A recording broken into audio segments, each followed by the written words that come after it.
어, 제가 그 청년 때 그 이제 목사님이 이사야서가 그렇게 아름다운 글이라고 말씀을 하시는데 도통 저는요 이사야서를 수십 번 읽었지만 그 말에 동의할 수가 없었어요. 그래서 이번에 이제 긴 로이맵에서 그것을 좀 맛을 보려고 제가 무전히 애를 써봤는데 사실 그 말까지는 못 봤고요. 그래도 큰 전체적인 맥락에 대해서 그래서 조금 알게 돼서 그것을 발판으로 해서 다음에 또 이사야서를 볼 때는 그 전에 이사야를 보던 그런 글자 문자적인 것만 볼 게 아니라 그 이사야서 전체적인 것을 볼 수 있는 조그만 눈이 뜨는 것에 되게 감사하고요. 제가 이것을 어떻게 해야 될까라는 생각을 하다가 이사야라는 사람이 어떤 사람인가를 먼저 좀 궁금한 마음이 들었어요. 그래서 이제 찾다 보니까 이사야서의 그 소명 부분에서 아까 이제 우리 김수영제도 얘기했지만 그가 하나님의 부르심에 내가 여기 있나이다 했거든요. 8절에 6장 8절에. 근데 9절에서 하나님이 말씀하시는 거는 이 백성에게 너희가 네가 전하지만 그들이 듣기는 들어도 깨닫지 못하고 보기는 봐도 알지 못한다는 말씀을 딱 하시는 거예요. 그때는 그게 이제 스쳐 지났는데 이 말씀을 이렇게 보다 보니까 이사야가 하나님의 부르심에 응답을 했지만 그가 하는 그 사역에 결코 그 결과적으로 뭔가 없다라는 그 느낌을 제가 받았어요. 그랬을 때 하지만 그가 그의 어떤 노력으로 말미암는 결과는 없을지라도 그것에 순종했을 때 결국은 그 후반전에 보면은 하나님이 그 메시아를 통해서 오시는 것까지 이사야가 보게 되잖아요. 그래서 와 어떻게 이럴 수가 있을까? 왜냐하면 공부하다 보니까 이사야서가 선지자 중에서 가장 긴 사역을 했더라고요. 그 60년을 했다라는 기록을 보면서 그래서 이사야가 60년을 해서 이사야가 66장까지 있는 거구나. 긴 사역을 했기 때문에 할 말도 많은 거잖아요. 그러니까 왕도 그 여러 왕을 통해서 계속적으로 하나님의 말씀을 전할 수 있지 않았나.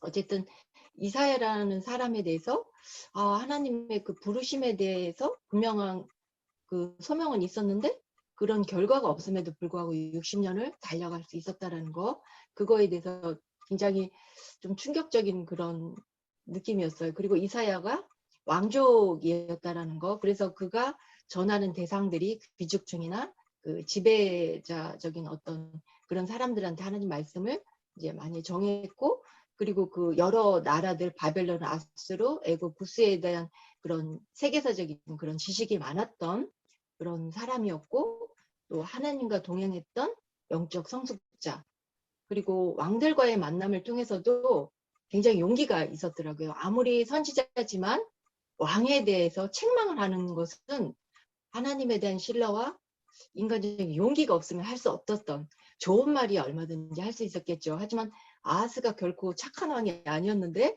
그에게 가서 그 책망을 하면서 그 사람을 의지하면 안 된다. 나라를 의지하는 게 아니라 하나님을 의지해야 된다라는 그런 말을 할 수 있었던, 용기 있었던 선지자라는 거. 그리고 히스기야가 그 어려움에 처했을 때 이사야를, 그 시대에 많은 선지자가 있었지만 이사야를 찾았고 그에게 기도 부탁을 하는 걸 보면 이사야에 대한 그런 신뢰가 있었던 그런 선지자가 아니었나 라는 그런 생각을 해봤고요. 그리고 그 이사야가 그때 당시에 이제 그 여러 가지 그 시대적인 그런 이스라엘이 잘 나가기도 했지만 그 아수르라는 그런 거대한 나라를 그 대했을 때 그 아하스라는 왕은 그 이사야의 말을 통해서 그 하나님께 구원이 임할 표적을 구하도록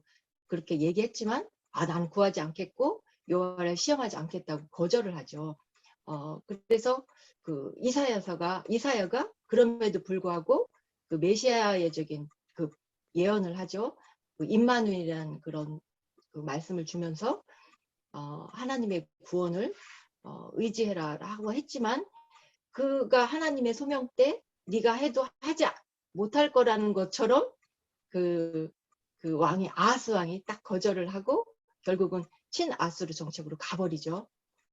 그럼에도 불구하고 그 이사야는 계속적으로 그 사역을 했고 그 36장 37절에 보면 또 다른 그 아수리의 그런 침략에서 히스기야한테는 그 하나님의 말씀을 전했을 때 히스기야는 이사야의 그런 말처럼 그 하나님을 의뢰하는 그런 대조적인 모습을 통해서 결국은 그 구원이신 하나님만을 바라봐야 된다라는 그것이 이사야서의 핵심이 아닌가라는 생각을 하면서 그렇다면은 이 시대에 우리가 또는 저에게 주시는 하나님의 말씀은 무엇인가라는 것을 제가 좀 생각해 봤어요. 많은 부분에 있어서 눈에 보이는 어떤 것들을 먼저 찾게 되고 아무래도 의지하고자 하는 그런 인간적인 그런 생각이 들지만 그 이사야서를 통해서 하나님이 말씀하신 것처럼 올해 저한테 주신 말씀이 제가 이제 로이맵에서 이사야서를 아마 작년부터 했던 것 같아요. 한 3개월 했으니까. 근데 연초에 저한테 주셨던 말씀이 이사야서 40장 31절 말씀이었어요. 그 말씀을 저한테 주시면서 내가 의지하고 뭔가 해야 될 때 그런 게 되게 피곤하고 지치고 고난 이런 삶에서 내가 힘을 얻어야 될 부분이 하나님이라시는 거. 그래서 소년에도 피곤하고 또 장년에도 쓰러지지만 오직 여호와를 앙망하는 자에게는 새 힘을 하나님께서 주신다는 말씀을 연초에 저한테 주셨고 그래서 저는 이 이사야서를 저에게 이번에 또 다시 묵상을 하면서 제가 올 한 해 또 제가 마음에 새기고 가는 이 말씀이 오직 여호만을 앙망하는 그런 삶을 살아야겠다. 그래서 나를 통해서 하나님이 또 다른 어떤 일들을 행할 때 하나님만을 바라보고 나가는 그래서 나를 통해서 또 누군가가 하나님을 또 바라볼 수 있는 그런 약간의 이정표, 뭐 길잡이 같은 역할을 할 수 있는 그런 삶을 살아야겠다라는 것이 제가 이제 이사야서를 이제 묵상하고 이번에 또 2주 동안 다시 한번 제가 묵상하면서 제가 붙잡을 수 있었던 말씀이었던 것 같아요. 그래서 이사야가 60년 동안 전했지만 결국 그가 인간적인 어떤 결과물은 없었지만 결국 후반절에 보면은 앞으로 오실 그런 메시아를 바라보면서 희망의 노래를 할 수 있었던 것처럼 저 또한 사역을 하면서 지금 당장 몇 년 사이에 어떤 결과물이 없다 할지라도 저는 이사야서의 이런 삶을 모습을